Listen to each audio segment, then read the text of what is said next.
Hello friends, இன்னைக்கு இலக்கணத்துக்கான 2வது class. So இன்னைக்கு நாம 4 தலைப்புகள் பத்தி தான் பார்க்க போறோம். ஸோ இது வந்து சிறிய சிறிய தலைப்புகள் தான், ஓகேங்களா? ஸோ வாங்க பார்க்கலாம்.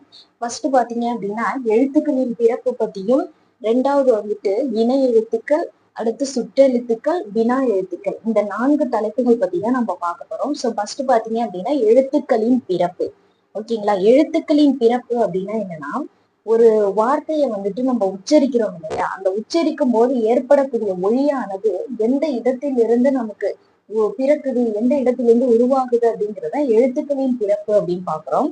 சோ அதுல பாத்தீங்க அப்படின்னா 2 டைப் இருக்கு. எழுத்துக்களின் இடப்பிறப்புன்னு இருக்கு, எழுத்துக்களின் முயற்சி பிறப்பு அப்படின்னு இருக்கு. ஃபர்ஸ்ட் நாம எழுத்துக்களின் இடப்பிறப்பு பத்தி தான் பார்க்க போறோம்.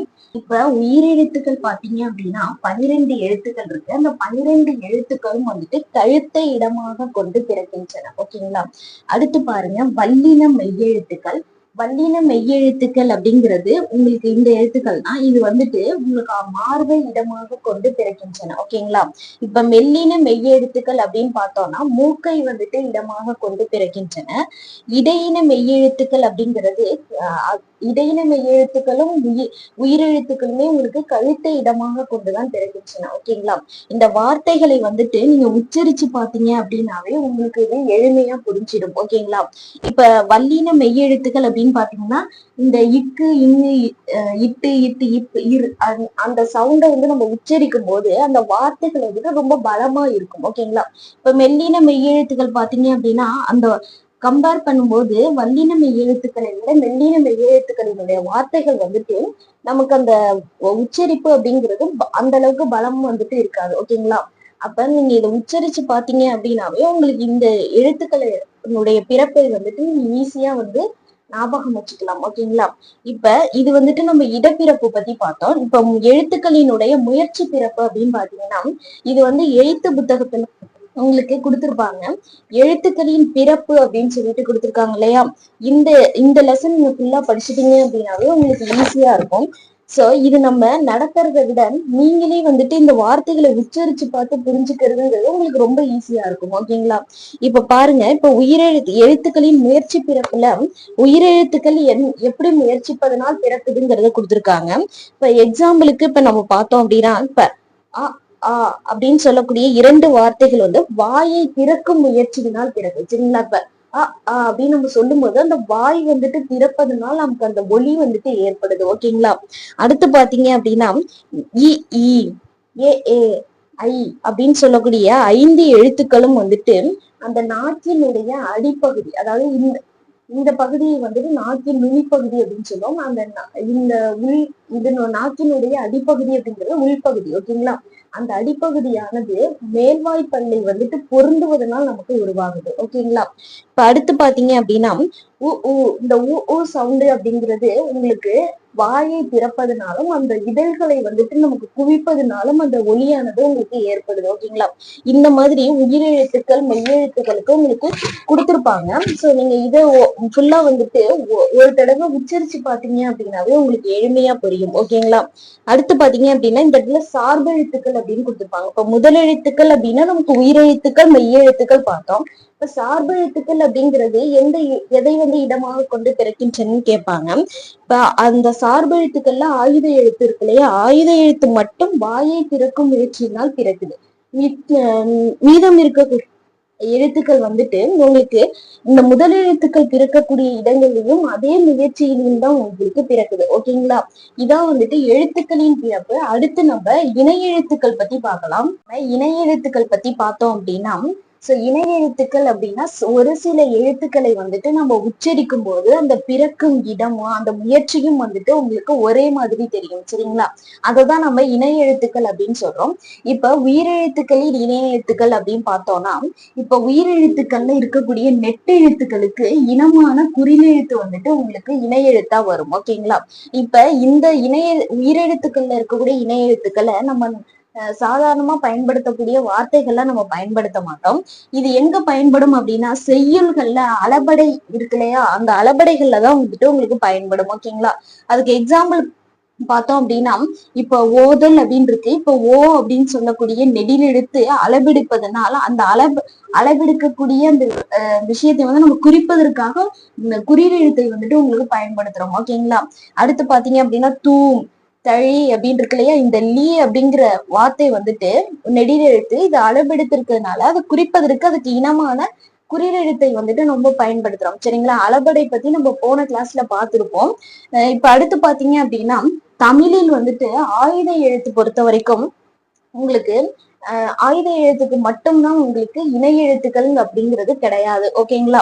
அடுத்து பாத்தீங்க அப்படின்னா மெய்யெழுத்துக்கள் அப்படின்னு எடுத்துக்கிட்டோம்னா மெல்லின மெய்யெழுத்துகளுக்கு உங்களுக்கு வல்லின மெய்யெழுத்துக்கள் வந்து இணை எழுத்துக்களாக வரும். இப்ப பாத்தீங்க அப்படின்னா இப்ப இங்கு அதுக்கு இணை எழுத்தாக இக்கு, இஞ்சி, இச்சு அப்படின்னு சொல்லக்கூடிய மெல்லின எழுத்துக்களுக்கு வல்லின எழுத்துக்கள் வந்து உங்களுக்கு இணை எழுத்துக்களாக வரும். ஓகேங்களா? அடுத்து நம்ம சுட்டெழுத்துக்கள் பத்தி பார்க்கலாம். இப்ப நம்ம சுட்டெழுத்துக்கள் பத்தி தான் பார்க்க போறோம். சுட்டெழுத்துக்கள் அப்படின்னா ஒரு விஷயத்தை வந்து நம்ம சுட்டி காட்டுறதுக்கு பயன்படுத்தக்கூடிய எழுத்துக்கள் தான் சுட்டெழுத்துக்கள் அப்படின்னு சொல்றோம். எக்ஸாம்பிளுக்கு பாத்தீங்க அப்படின்னா இப்ப அவன், இவன், அது, இது அப்படின்னு சொல்லிட்டு நம்ம பயன்படுத்துறோம் இல்லையா, இந்த வார்த்தைகள் தான் வந்துட்டு நம்ம சுட்டெழுத்துகள் அப்படின்னு சொல்றோம். ஓகேங்களா? இப்ப சுட்டெழுத்துகளுக்கு வந்துட்டு வகைகள் இருக்கு. அது என்னென்னு பார்த்தோம் அப்படின்னா அகச்சுட்டு அப்படின்னு பாக்குறோம். அகச்சுட்டு அப்படின்னா அந்த சுட்டெழுத்தானது அந்த சொல்லின் உள்ளேயே இருந்து பொருள் தரும். ஓகேங்களா? அதாவது இப்ப எக்ஸாம்பிள் பார்த்தா புரியும். அவன், இவன் அப்படின்னு இருக்கு. இப்ப அவன்ல இருக்கக்கூடிய அந்த அப்படிங்கிற வார்த்தையை வந்துட்டு நம்ம நீக்கிட்டோம் அப்படின்னா உங்களுக்கு வன் அப்படின்னு ஒரு வார்த்தை வந்து கிடைக்கும். இந்த வன் அப்படிங்கிற வார்த்தைக்கு வந்துட்டு உங்களுக்கு பொருள் இருக்காது. ஓகேங்களா? அப்ப அந்த சுட்டு எழுத்தை வந்துட்டு நம்ம நீக்கிட்டோம் அப்படின்னா மிச்சம் இருக்கக்கூடிய எழுத்துக்கள் வந்துட்டு நமக்கு பொருள் தரல அப்படின்னா அததான் நம்ம அகச்சுட்டு அப்படின்னு சொல்லுவோம். அதாவது இந்த சுட்டெழுத்து வந்துட்டு அந்த எழுத்தின் சொல்லின் உள்ளேயே இருந்து நமக்கு பொருள் தருது. ஓகேங்களா? அததான் வந்துட்டு நம்ம சுட்டெழுத்தை நீக்கினா பொருள் தராது. ஓகேங்களா? மீதம் இருக்கக்கூடிய எழுத்துக்கள் வந்துட்டு நமக்கு பொருள் தராது. அததான் நம்ம அகச்சுட்டு அப்படின்னு சொல்றோம். இப்ப புறச்சுட்டு அப்படின்னு பார்த்தோம்னா சொல்லின் வெளியே இருந்து பொருள் தருவது. இப்ப எக்ஸாம்பிள் பார்த்தோம் அப்படின்னா உங்களுக்கு புரியும். நீர்வீழ்ச்சி, இம்மலை அப்படின்னு கொடுத்திருக்கோம். இதுல இருக்கக்கூடிய இந்த அப்படின்னு சொல்லக்கூடிய சுட்டெழுத்தை வந்து நம்ம நீக்கிட்டோம் அப்படின்னா இப்ப நீர்வீழ்ச்சி, மழை அப்படிங்கிற வார்த்தை வந்துட்டு உங்களுக்கு கிடைக்கும். இப்ப நீர்வீழ்ச்சி, மழைங்கிற வார்த்தைக்கு வந்துட்டு உங்களுக்கு பொருள் இருக்கு. ஓகேங்களா? அததான் நம்ம புறச்சுட்டு அப்படின்னு சொல்றோம். அதாவது அந்த சுட்டெழுத்தை நீக்கினாலும் அந்த மீதம் இருக்கக்கூடிய சொற்களுக்கு வந்துட்டு பொருள் இருக்கும். அதுதான் நம்ம புறச்சுட்டு வந்துட்டு சொல்லின் வெளியே இருந்து பொருள் தரும் அப்படின்னு பாக்குறோம். ஓகேங்களா? அடுத்து பார்த்தோம் அப்படின்னா அண்மை சுட்டு. அண்மை சுட்டு அப்படிங்கிறது அருகில இருக்கக்கூடிய விஷயங்களை நம்ம சுட்டி காட்டுவது. ஓகேங்களா? அருகில இருக்கக்கூடிய விஷயங்கள் அப்படின்னா இப்ப இவன், இவள், இது அப்படின்னா சொல்றோம் இல்லையா, இப்ப அருகில இருக்கக்கூடிய விஷயங்களை சுட்டி காட்டுவதற்கு நம்ம அப்படிங்கிற வார்த்தையை பயன்படுத்துறோம். சரி, ஈங்கிற எழுத்தை வந்துட்டு பயன்படுத்துறோம். ஓகேங்களா? அப்ப எக்ஸாம்பிள் பாத்தீங்கன்னா தெரியும். இவன், இவர், இது இதெல்லாம் வந்துட்டு அண்மை சுட்டு. ஓகேங்களா? அடுத்து பாத்தீங்க அப்படின்னா சேமை சுட்டு. சேமை சுட்டு அப்படின்னா தொலைவுல இருக்கக்கூடிய விஷயங்களை வந்துட்டு நம்ம சுட்டி காட்டுவது. இப்ப சேமை சுட்டுக்கு நமக்கு அப்படிங்கிற வார்த்தை வந்துட்டு பயன்படுது. சரி, ஆங்கிற எழுத்து வந்துட்டு பயன்படுது. ஓகேங்களா?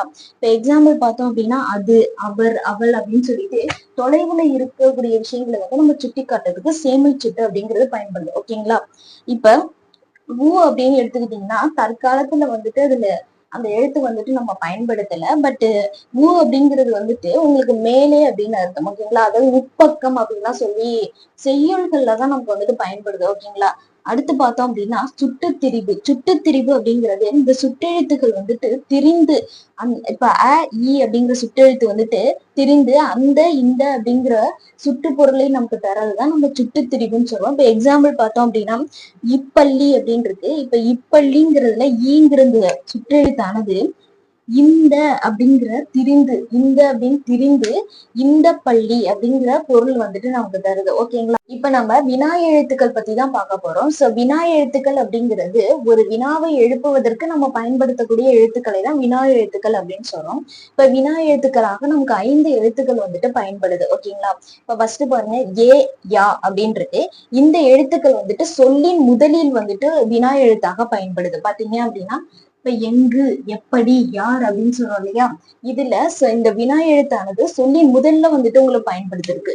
ஓகேங்களா? அதாவது பாருங்க ஏ யா அப்படிங்கிற எழுத்து வந்துட்டு சொல்லி முதல்ல வந்துட்டு உங்களுக்கு பயன்பட்டிருக்கு. ஓகேங்களா?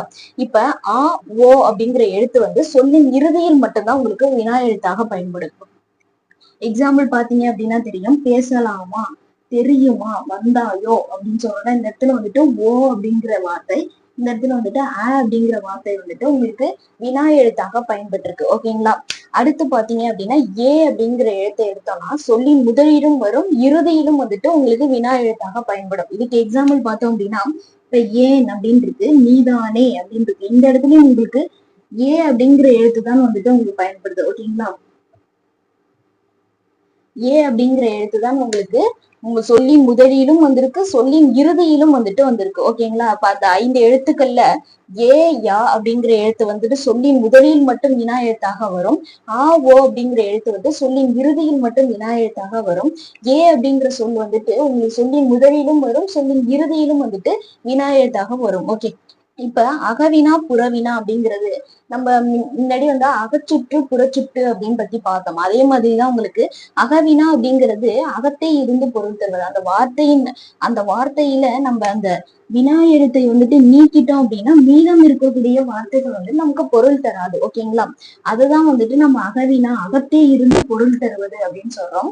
இப்ப புறவினா அப்படின்னா புறத்தே இருந்து பொருள் தருவது. அதாவது இந்த வினா எழுத்தை வந்துட்டு நம்ம நீக்கிட்டோம் அப்படின்னா மீதம் இருக்கக்கூடிய எழுத்துக்கள் வந்துட்டு உங்களுக்கு பொருள் தரும். ஓகேங்களா? இப்ப எக்ஸாம்பிள் பாருங்க, அவனா, வருவானோ அப்படின்னு நம்ம சொல்றோம். இப்ப அவனா அப்படிங்கிறதுல அந்த அப்படிங்கிற வினா எழுத்தை வந்துட்டு நம்ம நீக்கிட்டோம் அப்படின்னா மீதம் இருக்கக்கூடிய எழுத்துக்கள் வந்துட்டு உங்களுக்கு பொருள் தருது. ஓகேங்களா?